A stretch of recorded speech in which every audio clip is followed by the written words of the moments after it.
how influential does one woman want to be? Because Mary Shelley had it all. Frankenstein meets fungus.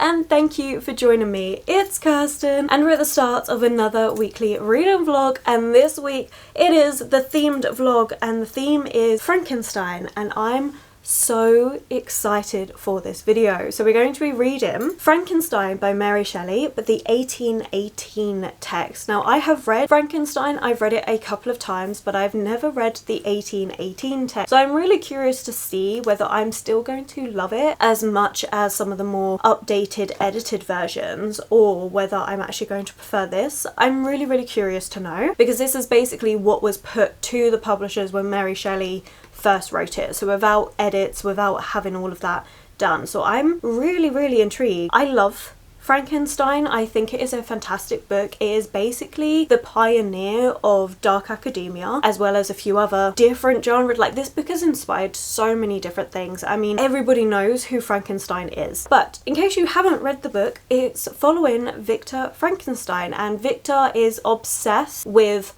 life, trying to create life, and he goes off to university and ends up becoming so obsessed with this passion for creating life, it takes him down a very morally corrupt path, and it is fantastic. I love the different things that it questions. It is a phenomenal novel. So I would really love to read this specific text. I am planning to start off with this one, because then the second book I'm going to be reading for this vlog is a modern day book that's been inspired by Frankenstein, and that is O Botanical Daughter by Noah Medlock. And this one, it does take that question of hubris and mortality and morality, but put it with botanical things.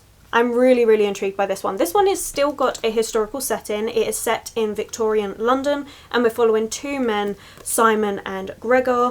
One of them is into taxidermical art, which is Simon, and then Gregor is into exotic plants, and everything's going fine. Apart from the fact that they are a gay couple trying to live life in Victorian London, and they're living in this botanical garden, which is a bit unusual, but their lifestyle itself is very unusual and of course very frowned upon. They have to keep their relationship secret. Things start to change when Simon gets this latest acquisition, which is a strange fungus which shows signs of intelligence beyond anything he's seen before. So then he decides that he is going to attempt a masterpiece, true life from plant matter. And so it's that, again, we're trying to bring life to things, we're trying to play God. So yeah, I'm really intrigued. I think it'll be great to do it this way round, to read the 1880 and then read the modern day retelling, or what's inspired by Frankenstein. I think it's going to be a great way to do this. So that is what I'm reading this week. I'm really excited for it. I think it's going to be a fantastic time. Frankenstein is not a long book. If I remember rightly, it's just under 200 pages long. There's a lot of like appendixes and stuff in this edition. So it's 172 pages. This is not going to take me long to read at all. Now, it is wall-to-wall text, I'm not going to lie, so I'm probably going to read this over the next 2 days, because it's my day off today and tomorrow before I'm back at work. So I think I'm just going to get this done over the next 2 days, and then that gives me the rest of the week in the mornings before work to chip away at this one, which I think is going to be a great reading week. Like, I'm really excited for this, and I'm sorry, but the vibes are immaculate for this time of year. I'm really excited for this. That's what we're going to be reading. I hope you're all doing really well. You'll have to let me know what you've been up to, what you've been reading, all the usual things. But for now, I'm going to get myself ready, go get my nails done, and then we're going to come back. I'm probably going to film a video, do a tiny bit of editing, and then we're going to get straight into Frankenstein. I'm slightly nervous. I'm not going to lie. I'm a little bit nervous. There is this video that Willow did, which I've been waiting to watch once I've read the 1818 text, where Willow did read the 1818 edition of Frankenstein, and Willow's tagline for it was, "Did I just ruin my favourite book?" Because Frankenstein is Willow's favourite book. I have to admit, since I saw, because I've had this in my brain for a while that this is the video I wanted to do in October, and since I saw that video I was like, oh no, what if it does ruin it? What if I don't enjoy it? I don't know, but it's fine. We're gonna read it. I'm sure it's going to be absolutely fine. I really like Mary Shelley's work. I've been slowly working my way through all of Mary Shelley's books. I think I might do a little bit of time dedicated to that, maybe in the next update, of the different books I've read by Mary Shelley, because I do think, I mean, don't get me wrong, she is known for Frankenstein, but I do think some of her other works are absolutely stunning and people just haven't really heard of them. So I'm probably going to take a bit of time to do that because I love Mary Shelley. It's one of those things where Mary Shelley never used to be a favourite classic author for me, but in recent years, as I've been reading more of her work, she is up there with Thomas Hardy for me. Like, Thomas Hardy is one of my favourite classic authors. I love his work so freaking much. I'm gonna say Mary Shelley's up there. The Bronte sisters, they're also amazing. Mary Shelley is up there as one of my favourites. So yeah, I mean, it's always nerve-wracking when you're going to be doing a reread of a book, especially when it's a slightly different edition of it, whether you're going to connect to it as much. But I have to admit, Willow did get me worried, but I'm really excited to, even if I just start, actually maybe that's what I'm going to do. I'm going to start Frankenstein. I'm going to get halfway through and then I'm going to watch that video and then we'll continue. I think that's the plan, because I really do want to watch that video. I've been having that saved for ages. I mean, that came out ages and ages ago, but the title of it has got me nervous. And you'll have to let me know, have you read Frankenstein and have you read the 1818 text? I'd be really interested to know, and if you've read both, what your opinions are on them. That would be really interesting. But okay, I have rambled on plenty for this intro clip. I actually don't know how to keep an intro clip small. I do apologise. But okay, I am gonna go. I've got to get myself ready. I need to water my plant, do all the little bits, have some breakfast, and then let's go get my nails done. It is pouring it with rain though. Thankfully the nail shop's just around the corner. I'm trying somewhere new. Okay, right. Stop procrastinating. Let's go.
Just about halfway through Frankenstein. I'm up to chapter 5 part 2 and I'm really enjoying this. Now it could just be the fact that I think this is like the 3rd or 4th time reading Frankenstein for me, but I'm finding this edition so much easier to read. It just seems to flow, the narrative seems to flow that little bit better. Now like I say, that could just be because I've read it so many times at this point. I know the storyline so well that of course I'm going to find it a little bit easier. In the 31 edition, I do find this is a lot more wordy and there were parts of it that would drag a little bit more, which I'm not finding with this edition. So it could be, like I say, just the fact that I've read it so many times, or it could be that there are fundamental differences, which I know there are. I finished watching Willow's video on the 1818 text. In that video, she does talk about the fact that there are not loads and loads of differences, but there are differences, and there's also more paragraphs and things that have been expanded upon in this edition compared to this edition. And when I was doing a quick flick through at some of the things I've underlined, there are a few things that I underlined in this that are missing in this edition.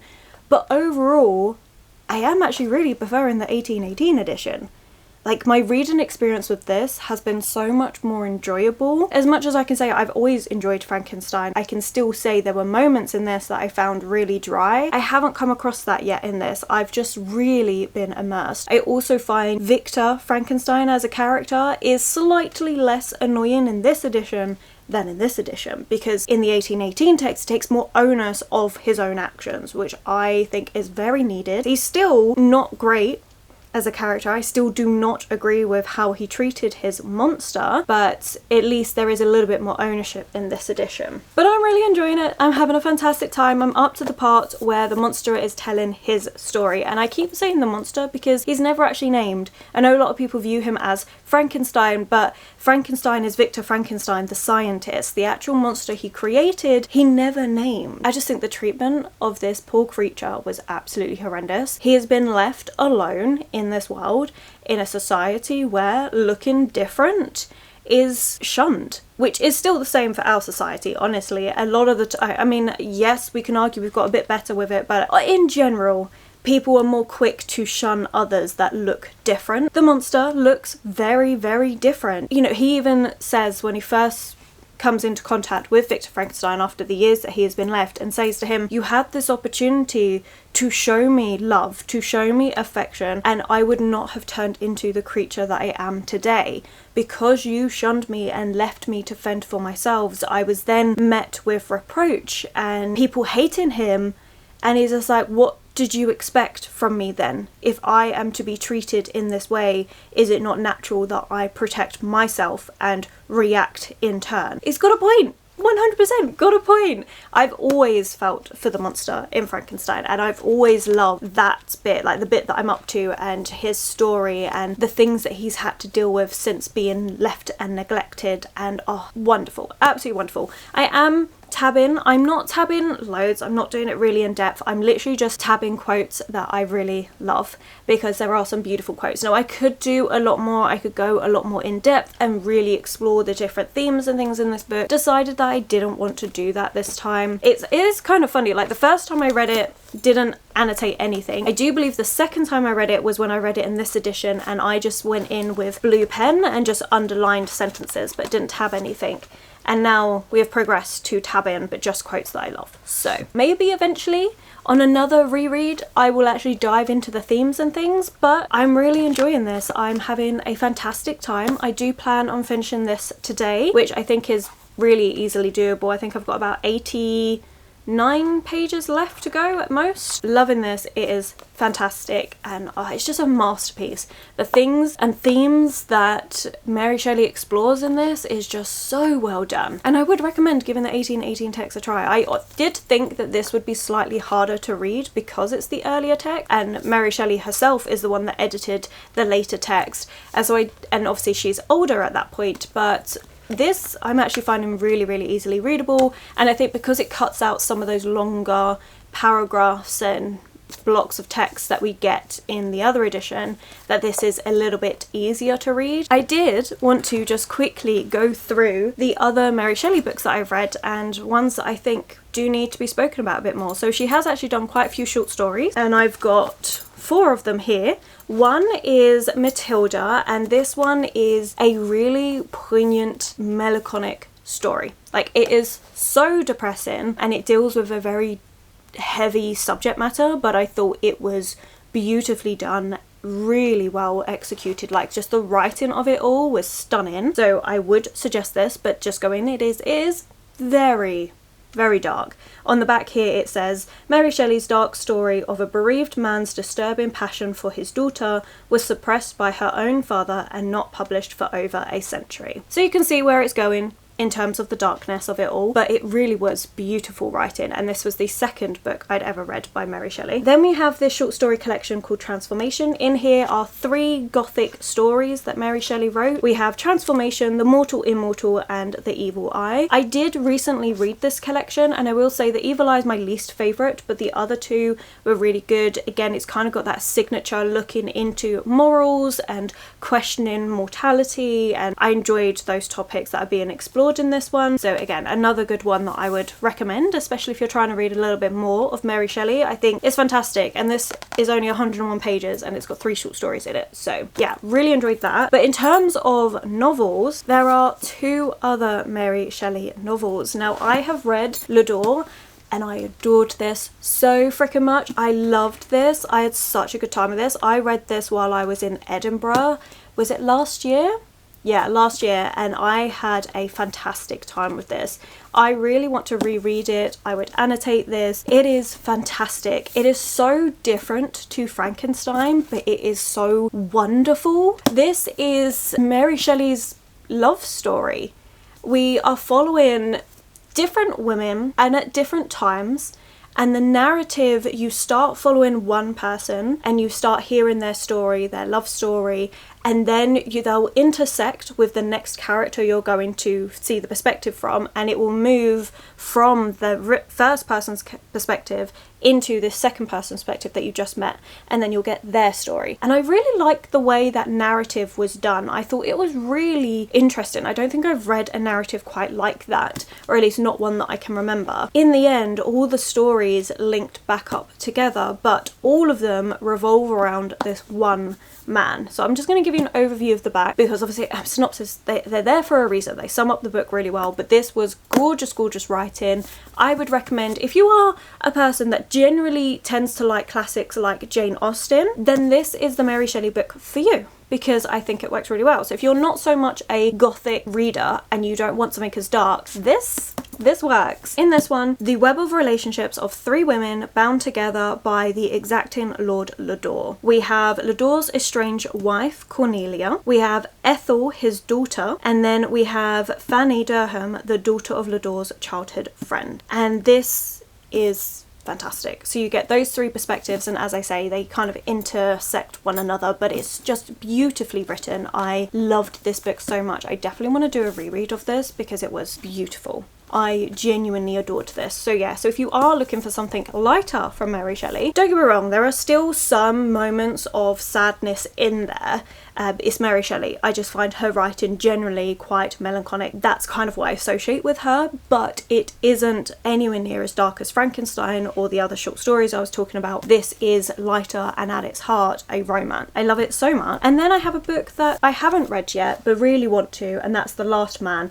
And this one is I think it's Mary Shelley's dystopian, and it's set in the year 2073, which we're following Lionel, the titular last man, and his circle of friends as a disease creeps from continent to continent. And this is one of the first dystopian novels ever written, which I cannot wait. I'm so excited to read this one. That's the thing that I love about Mary Shelley, is Mary Shelley has been so influential. I mean, obviously we all talk about the impact Frankenstein had on the genre when it comes to gothic, sci-fi, even dark academia in more modern time. We also have the romance and the impact that's had on the romance genre, which no, it's not as spoken about, but I still think there is things that have been pulled from it. And of course we have the first dystopian, which is just how influential does one woman want to be, because Mary Shelley had it all. So I'm definitely going to be reading this one soon. I would actually really like to read this maybe like January, February time. I think would be a really good time to read this one, but it's definitely next on the list of Mary Shelley books I want to read, and then I will probably reread Lodore. That's my little deep dive into Mary Shelley and the different books that I own. If you have any other novels by Mary Shelley that you know of,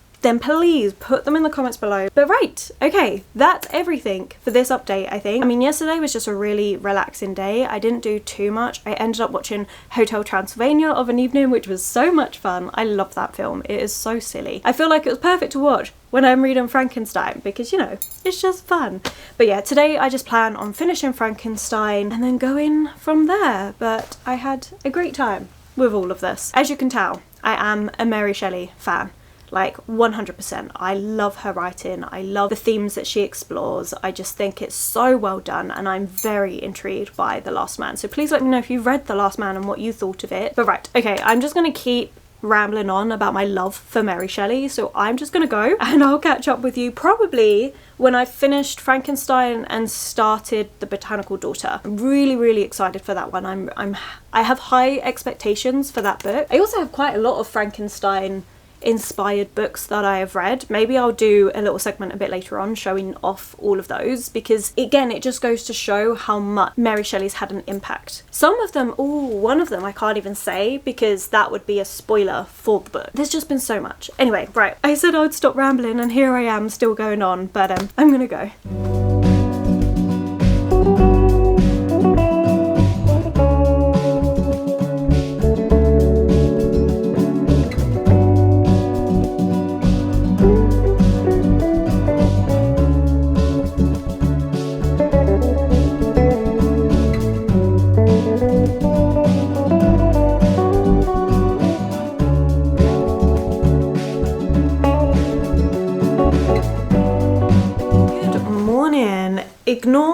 stack of books on the radiator. The radiator's not on. I haven't been putting the radiators on. It's just because my projector sits on top so that across here I get a really nice view of it. I will put these away eventually, but considering I haven't been putting my heating on, they're okay for now. Didn't want to worry anybody, but yes. Good morning. I have made some great progress. I'm enjoying this reading week so freaking much. Like, I love a good gothic book. So don't get me wrong, I love my cozy books. I adore cozy books. I can definitely read them the most. They are like my go-to comfort genre is cozy books. But something I really, really love is gothic books. It's just so beautiful. I think the writing is great. I love the themes that they explore. It's not a genre I can read all the time, but it is definitely a genre that is up there with some of my favourite books because I love it. So, you know, having a Frankenstein gothic themed reading week has been perfect, especially for this time of year. Although I will say, we've had some unseasonably warm weather the last couple of days, which is a bit weird.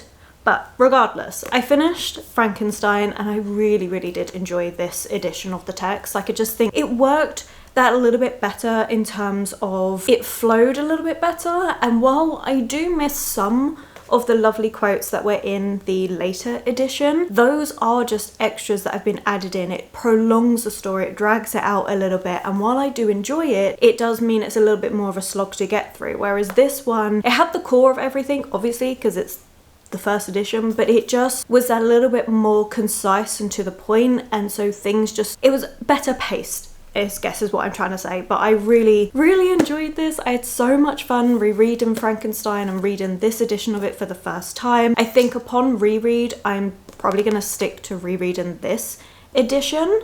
Unless, of course, I am in the mood for something that's a little bit longer with a little bit more sections of text that is just melancholic purple prose writing, then yes, I'll go for the other edition. But I don't know, I really, really loved this. I thought it was brilliant, fantastic, and it has set me up beautifully well for The Botanical Daughter. So I am up to chapter 6, page 58, and so far, everything that's on the back is happening.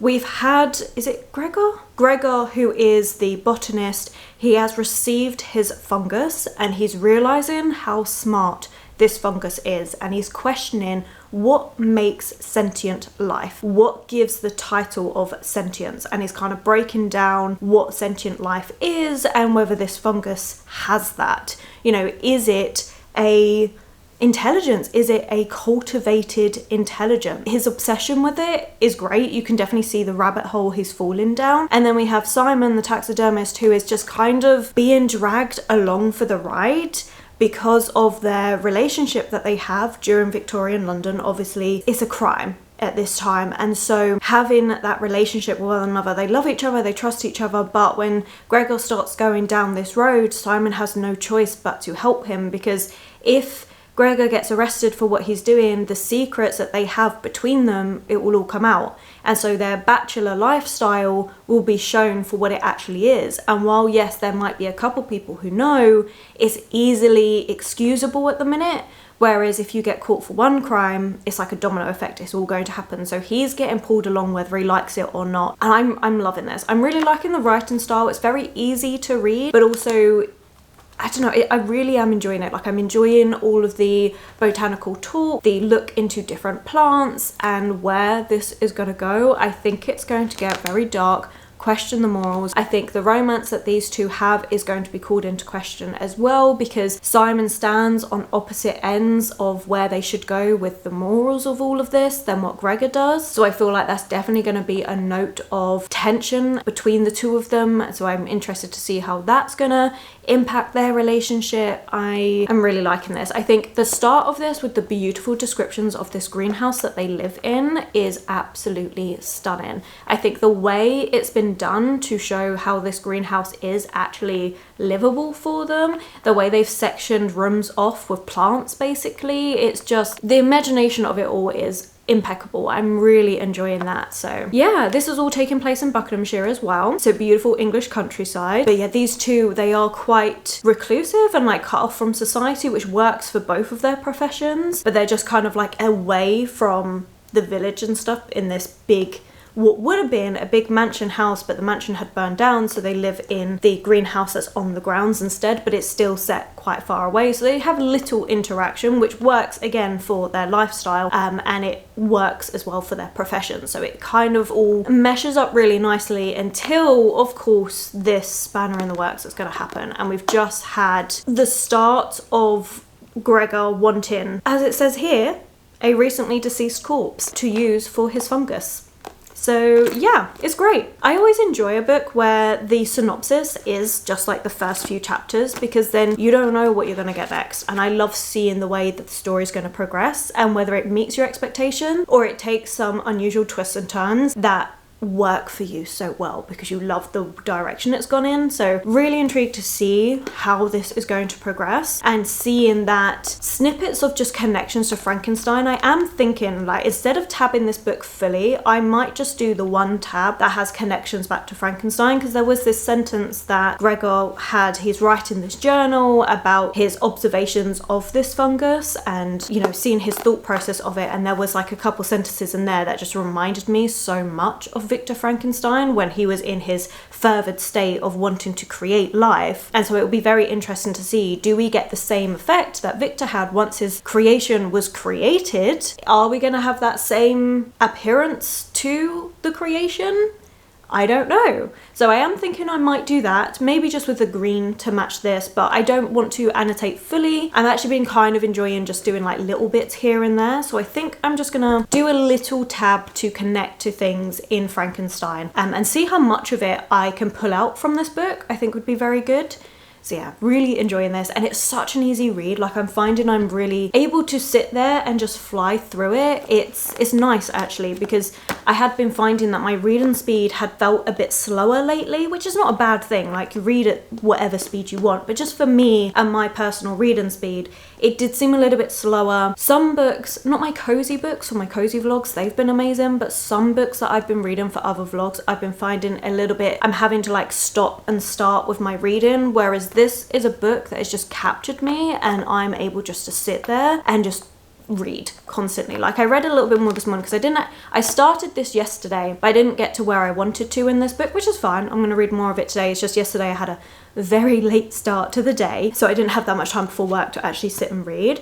But I just sat there, read 2 chapters this morning, and I was so happy just to keep going, but then realised the time, and I'm like, okay, I need to do lunch, I need to update the vlog, you know, there's things I need to do, but I'm definitely going to get straight back into reading more of this because I'm enjoying it so much, and it just captures my imagination. Like, it's the type of book that I'm gonna have to set an alarm when I need to start getting ready for work, because otherwise I will just not realise the time and just read straight past it, which is lovely. I love a book that can make me do that. I feel that way with my cozy books as well, but because my cozy vlog is a month-long vlog, and so I read those books in and around other books, like when I have the time. So with those, I can't sit down and immerse myself as much as I would. So it has been a while since I felt like really sitting down and immersing myself in just the one book. Actually, no, saying that, The Haunting of Hill House was a book like that for me, but I did end up doing a few stops and starts across the day, and it was a bit slow to get into, whereas this is a book straight from the beginning. I've been like, oh yes, I am invested. That's where we're at. So right now I'm gonna make some lunch. I'm gonna get a tab and we will tab up, I think it's just the one so far. I could probably do 2 for just like that obsession over the topic, but I think I'll stick with the 1 for now and then see how many tabs we get going forward. But yes, really, really enjoying this. Really enjoying Gregor's thought process and seeing that descent into obsession around this, and you can see how it's just going to take over his life. You know, it's one of those things, like, you can be so obsessed with something that everything else kind of falls away on the background. You just get hyper focused in on something, and it's because you have the passion for it. It's just when that passion then crosses over into what is morally acceptable, that's when you know that this obsession you have is more toxic than anything healthy, like a healthy passion for something that you really love. Like me talking about books and rambling on. Like, if someone gets me started about books, I can just talk forever and ever, to the point where they're probably bored and they're probably just wanting to escape from the conversation, but it's because I'm passionate about it. This one, you can see how Gregor's passion, like, he just hyperfixates, the rest of the world falls away around him, except you can see this is going to go really bad. So yeah, okay, right, let's do some lunch. and get back to reading because, oh, it's so good. It's so freaking good. Would really recommend. Based on just these first 6 chapters, if you like Frankenstein, if you want a more gothic leaning book, but make it botanical, pick it up, give it a read. I'm really enjoying it. Hopefully it stays that way for the rest of this video. I really hope so, because I'm really liking it. Could you imagine? I'd be so disappointed if it then falls off and I'm like, ah, the start of this was so promising. But I don't think so. I have really high hopes for this book, so yes.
Has been a bit slow. We have 110 pages left to go. I'm up to chapter 28, page 265. I'm still really liking this book. It's just been a little bit of a case. There's been a few other things going on and I just haven't been able to dedicate as much time to reading as I normally would. But we are going to get there. Today is going to be the day that I finish this book and I am really enjoying it. I think it is such a good book. I really like seeing how our characters, Simon and Gregor, how they're starting to do things that are just so questionable and they're so nonchalant about it, and I really like that. I'm also liking to see the differences between Frankenstein and this in terms of the connection to the monster that's been created. Just seeing how the two are interacting with it, I find that really fascinating, but at the same time it's still got that darker, murderous tinge to it all, which is really working. I'm really enjoying it. I also like the fact that we do have the 3 perspectives. So we have Simon and Gregor, and we also have, is it Jennifer, I want to say, or is it? Yeah, Jennifer. I like having her perspective to this and what she adds to it and the extra plot line that goes alongside all of this. I just think it really works. So we do have the 3 perspectives. We do have this creation that's been made using this fungus, and we have the obsession, and all 3 of them having different levels of obsession with this being. Also, it does talk a lot about gay love during this time, not just between Simon and Gregor, but also Jennifer as a character, how it's constantly been told like this is wrong, this is not natural, things like this, and it does address it in the book. But what I like about it is it reinforces that love like that is never wrong. It's not wrong to love the same sex, and I like how they discuss that, especially because set during this time it is seen as very wrong. So I really am enjoying those conversations as well, the positivity towards it all in here, and how that also has an impact on what's happening as well. I just think it's really well done. I am really enjoying it. But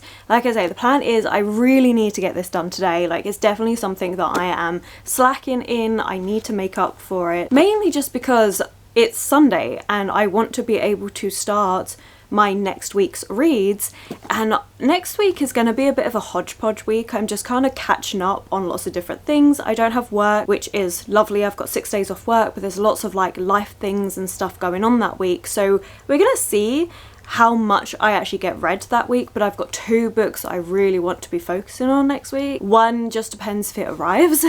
We'll see, otherwise it would be changing, but that's all coming in next week's vlog. I don't know why I do this. It's because I hyper plan, and because I hyper plan everything, it means that I'm always aware of, okay, well, I've got this coming up, I need to get this done by a certain time, and then when things happen like they always do, because it's life and it throws spanners into the work, I'm like, oh no, now I'm behind my schedule, my self-imposed schedule.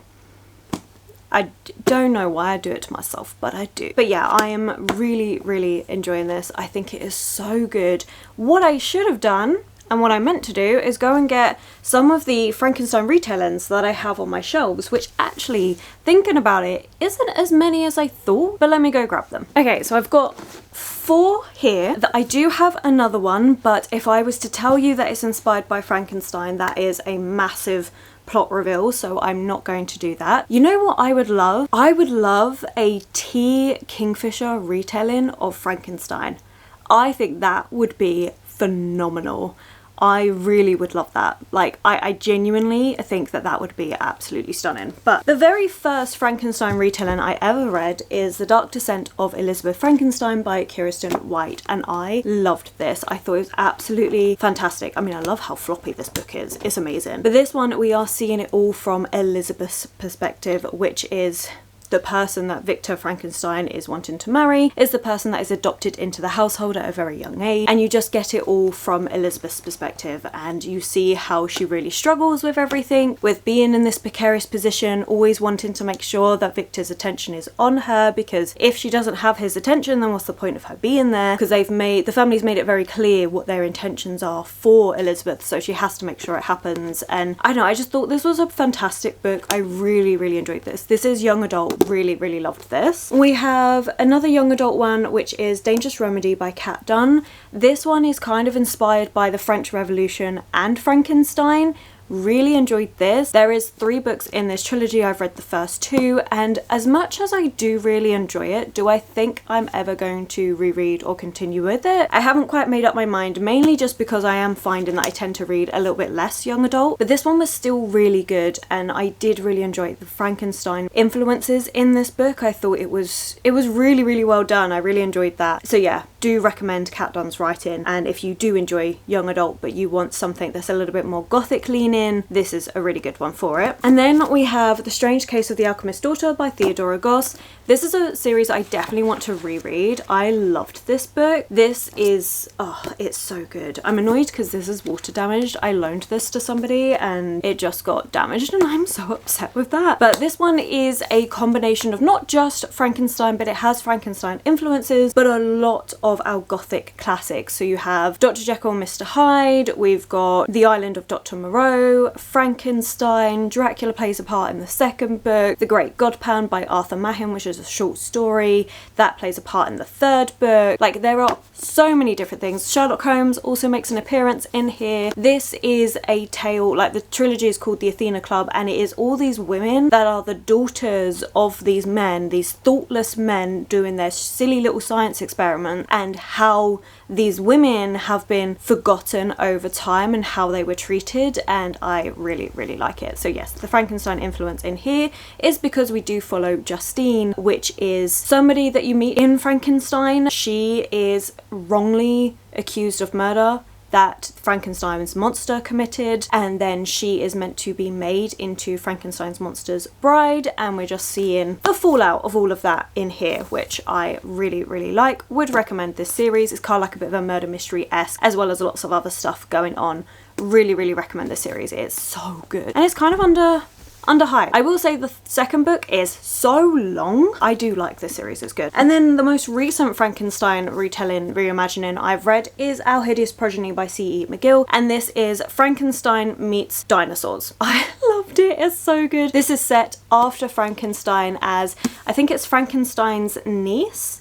Yes, Mary is the great niece of Victor Frankenstein. She finds the letters. So the way Frankenstein is written is it's actually letters from this man to his sister, and he is recounting the tale that Frankenstein is telling him. Mary in Our Hideous Progeny finds those letters, and she's like, this is a scientific breakthrough that me and my husband need, and it is so good. I actually really enjoyed this one. I really liked the dinosaur elements to this. I think the ending for me was a little bit like, yeah, predictable. I saw that coming. I kind of wanted some other last thing to happen, but overall I thought this was fantastic, and I think the combination between dinosaurs and Frankenstein was just inspired. It was so good. So yeah, really, really am enjoying this. And of course we have a botanical daughter, which is kind of interesting if you kind of think this is Frankenstein meets dinosaurs, this one is Frankenstein meets fungus. It's good, and that's why I think it would be so interesting to see what T. Kingfisher would do with Frankenstein. That would be so fascinating. But yeah, I just thought I'd quickly mention these 4 books in addition to the retelling, the book that's inspired by Frankenstein, just because it fits with the theme. I do love books that have been inspired by our Gothic classics. It's something that has always just really piqued my interest and will continue to do so. It's why, generally speaking, if it's a retelling of Frankenstein, Dracula, those sort of Gothic classics, I am always going to give them a chance because I tend to really like that, especially because I love those Gothic classics. All of that to say, I haven't read as much of this as I should have. I was hoping to have finished this by now, but it just hasn't happened. Hopefully I get it all done, and then next week, as I say, there's no real like theme or anything I'm trying to do with it. It's literally just a let's just try and get my TBR for the month almost done. I've got 3 books I need to read for the month, 4 technically, but one of them is for the cosy vlog. It's just I was able to get onto the TBR for the month, the TBR game. Yeah, I've still got 4 to read, but one I've already got plans for, which I updated in the cozy vlog yesterday, and then the other 2 I'm hoping if I can get 2 of them read next week, that would put me in a really good position. So we're gonna see how it all goes. I just need to get through this day. That is the plan. Get the book finished. There's like police sirens starting to go off at the minute, so you know what, it's time to stop waffling and get going. This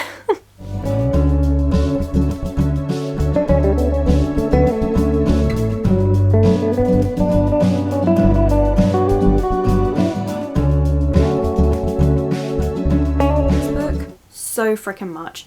The ending, the last chunk that I had to read, really, really good. It got really disturbing, and the way the plot progressed, it was not in a way that I ever would have expected. I thought it was so well done. I really enjoyed seeing our characters, the way that each of them was getting obsessed in different ways and how that was being expressed. And the fact that it did lead to some really questionable decisions. Some of the things that were happening, like, you felt so bad. Oh, it was fantastic. I really, really enjoyed this book. I'm in love with it. I thought it was absolutely brilliant. Obviously, as we know, I was tabbing the correlations to Frankenstein, and while there is the correlations, this book really does stand very well on its own as a really unique exploration into what life is, and again that attempt at hubris and what happens as a result, as well as, like I said, that part of being gay during this time and the question of it all. I love that. I love the discussions that were coming in this. I thought it was absolutely fantastic. I thought it was really well explored. I like the way that intertwined really well with the rest of this storyline, and yeah, a couple of those scenes, oof, man, there was one scene in particular that made me go, oh god, and it's to do with a face, and I'm gonna leave it at that because I was not expecting that. It was so, ugh, it really made me like touch my skin afterwards and be like, oh god, ugh. But it was great. I thought it was really, really good. I think this is a perfect book for this time of year, spooky season and everything. It's not too scary, which if you're like me and you're a little bit of a wimp, it works really well for that. I would definitely say it kind of fits into that more gothic leaning category, which I prefer to straight up like slasher stabby horror. Fantastic. Really, really well done. Although I will say this would also work for a really nice summer book because of the fact that everything is to do with this warm greenhouse, tropical plants and things. A lot of this does take place across the summer, so that works really well. This is a good book regardless of the time of year. Especially for me, it was this time of year, but I also think I'd be very happy reading this around like late summertime when it's like really sticky and hot outside. This would also be a really nice read for then as well. But yeah, this was so good. I know that when I reread it, I would definitely be annotating more because I love all of the different discussions around queerness, as I've said, around the atmosphere, around the question of what is life, what gives us, like, is it just being aware of our surroundings, in which case there is life around us all the time that we take for granted? Is it more than that? Like, what do we deem as enough for us to give credit to something and to care about the other being? So I love those sort of discussions. I thought it was fantastic. And of course I loved the fact that we had characters getting so obsessed over their work that it leads them down very morally questionable paths. If this had taken place in a university, this would 100% class as a dark academia book. Because it was actually set in a greenhouse, it doesn't really work for that dark academia setting. It does discuss a little bit about the Royal Horticultural Society and like the elitism of it all, so you've got like elements of it which could definitely put it into that niche of dark academia, but I know some people would disagree because it's not set in a university. But it's like Frankenstein, like it's got those same elements of that obsession over this particular topic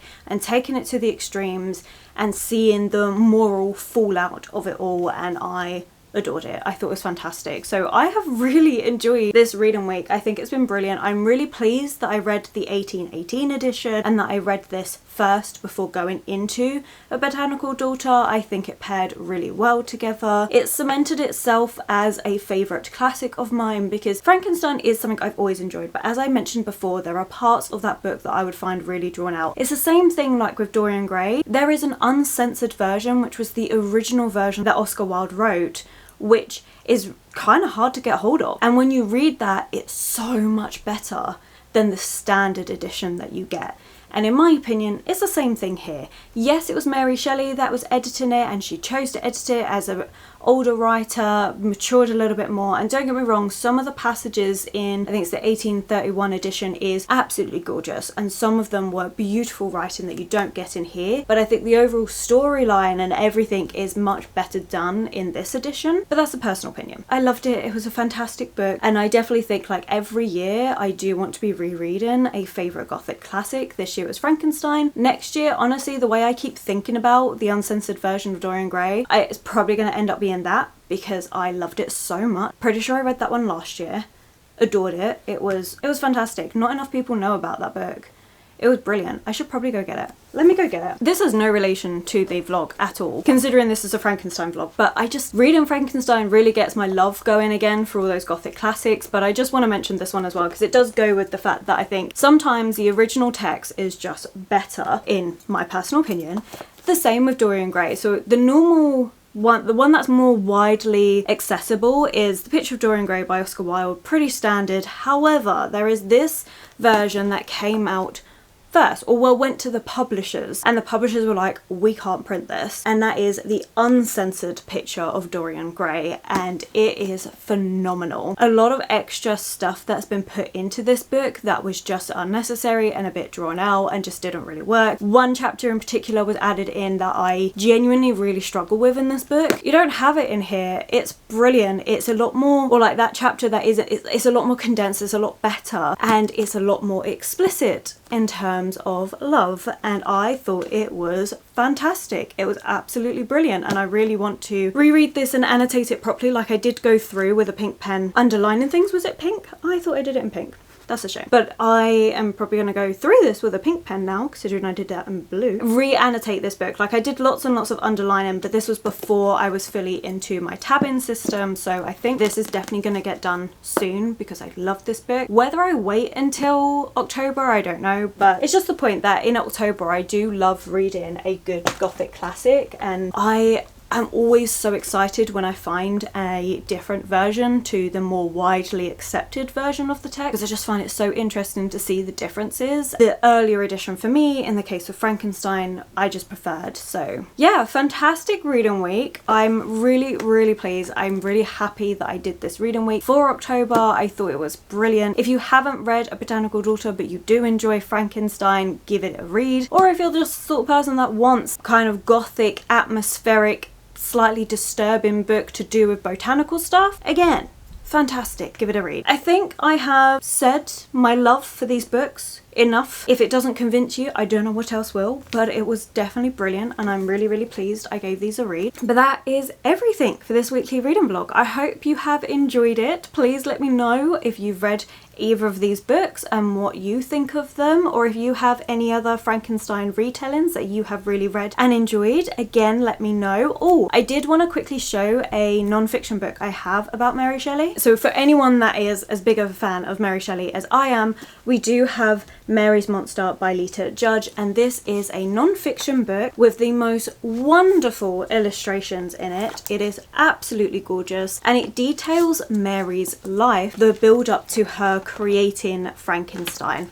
So if you are ever interested in more, then do give this a read. I think it was absolutely brilliant, really informative, really beautifully written. As much as it is a non-fiction book, the way it's written is so gorgeous that it doesn't feel like a kind of like dry non-fiction book. I mean, to be fair, when I think non-fiction, I think of textbooks from school, and you know how dry they were. Like, I know there are loads and loads of non-fiction books out there that are actually beautifully written. This is one, so if you are interested in a non-fiction book about Mary Shelley, this is my recommendation. I think it is brilliant. But okay, I've given you loads and loads of different recommendations in this video. You have to let me know if you've read any of them. What are some of your recommendations? But okay, I really am gonna go now. A lightning bolt. Something like that for Frankenstein would be amazing. If you've made it this far, or you just want to let me know that you are here. And thank you so much for taking the time to watch this video, for interacting. It really does mean a lot, so thank you. If you have enjoyed this video, then please do consider giving it that thumbs up, subscribing and commenting. Those 3 things really help this channel out. My social media links and anyone I've mentioned will be linked below for you, and I will of course catch you in the very next video.